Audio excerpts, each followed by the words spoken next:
Yeah, so I wanted to finish the program today with a segment just on our favorite Raptors pet plays.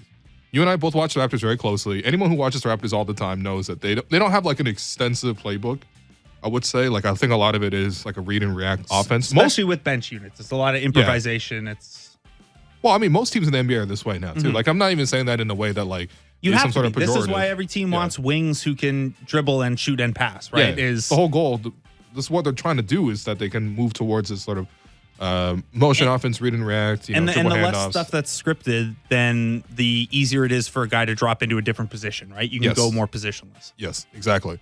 However, the Raptors do have pet plays, just as any team would, because you need to, right? Coming off an inbound, baseline out of bounds, late game scenarios, and then just, Nick Nurse being the quirky coach that he is, has some pet plays. So, I guess I probably could have done more work to put a video component to this, but unfortunately I didn't. But in any case, let's go through some of our favorite plays. We'll probably have some overlap here, but let's just start with your favorite pet Raptors play that you see them run on a semi-consistent basis. Gary Trent isolation? No. That's Gary's favorite play. My favorite, and I've written about this play before, and I don't know if they still call it this, but at the time during the championship season, it was called 38 sweep, and it's that tunnel screen that they use at the end of quarters. So when they come up and they've got the pick and roll on the strong side, obviously, and then they line the three guys up on the weak side, the football play kind of thing. Yeah. So in football, that's called a tunnel screen. What those three guys do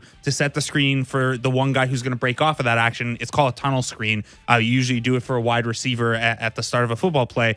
And I wrote something about it for The Athletic that season because they were doing it a lot. They're basically spamming it with Norm Powell to see if it would work. Right. And they've continued to have it be a part of their package. We saw it last night. As an end of quarter thing. There was one, maybe it was the first game out of the All-Star break or the game right before the All-Star break where it totally got busted and the other team knew it was coming, but Siakam still got to the line out of it. Right. And that's a good progression of a play like that. At the time when I did the piece, it hadn't been very effective, but it's a really unique look. And like Nick Nurse hasn't hid that he's a fan of football and he's friends with Sean McVay and all this other stuff. I do think that there's real room for NBA coaches to borrow from other sports. Look at what a hockey team does on a power play with spacing or something like that, and vice versa.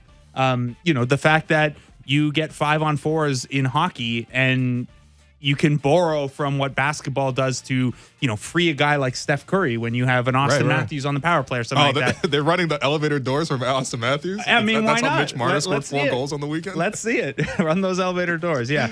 So that's one of my favorites. I think it's so quirky. I think it creative. Is super weird. I don't think it's very effective if we had the data on it, but it's a lot of fun.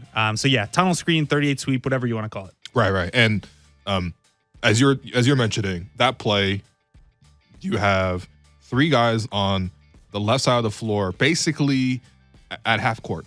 And then you have 2 bigs usually, and then a shooter coming off those screens. And I think the whole goal of that play, and the whole goal of most plays, is just to create spacing, right?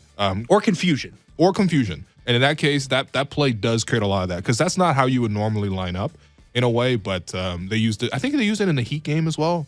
And Gary got downhill. I think Bam contested the layup, but Pascal was able to follow it up. Yeah, Gary's the guy they run it for a lot now. He took the Norm spot on it because there is the option to come off of it and shoot at the top or catch and go. Right. What about you? What's at the top of your list?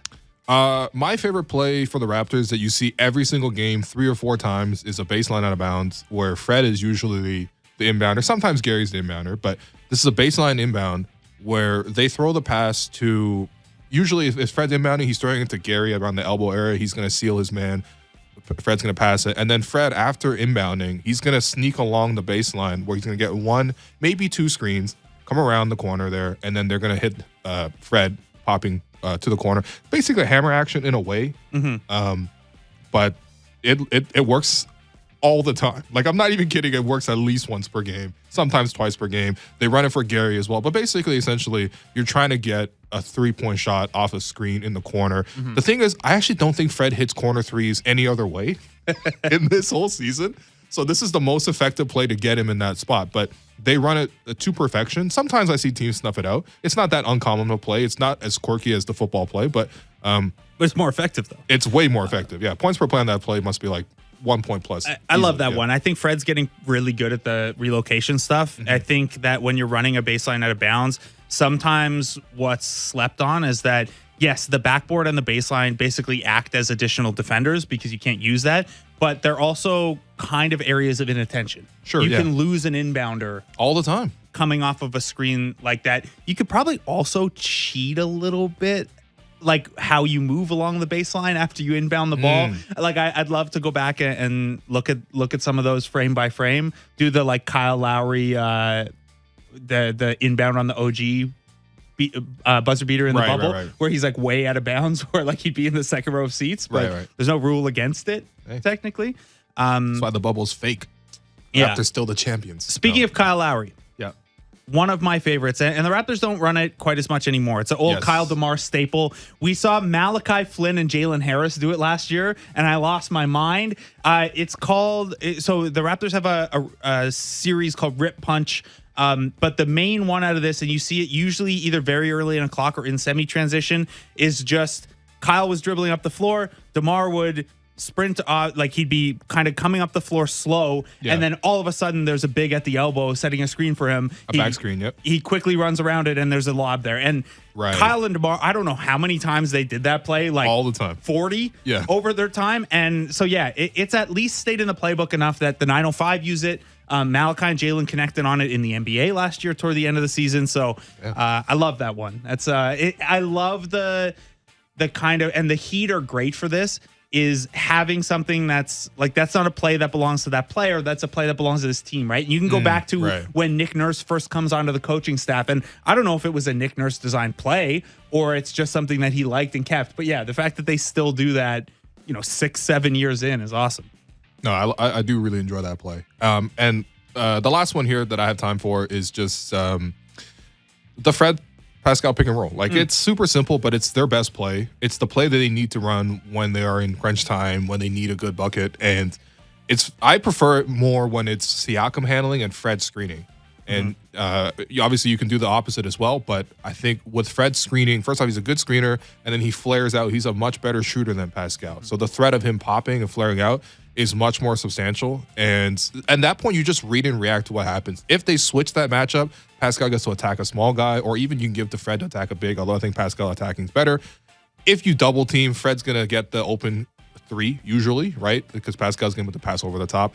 And to be honest, hedging is probably the best way to stop that, but Pascal's able to punch the gap there sometimes, and it's just their best play in crunch time. Yeah, there's also an element to that too, where it's not pistol, but it's like they treat it like a pistol high up the floor, where OG's ready to set a back screen, and they do that kind of Fred Pascal pitch at the top, and they spammed it against Miami because they kept getting Tyler Hero on it, and yeah. So I mean, anything involving your two best players is going to be fun, but they've spammed that in crunch time as they should. Yes. All right, that does it for us today.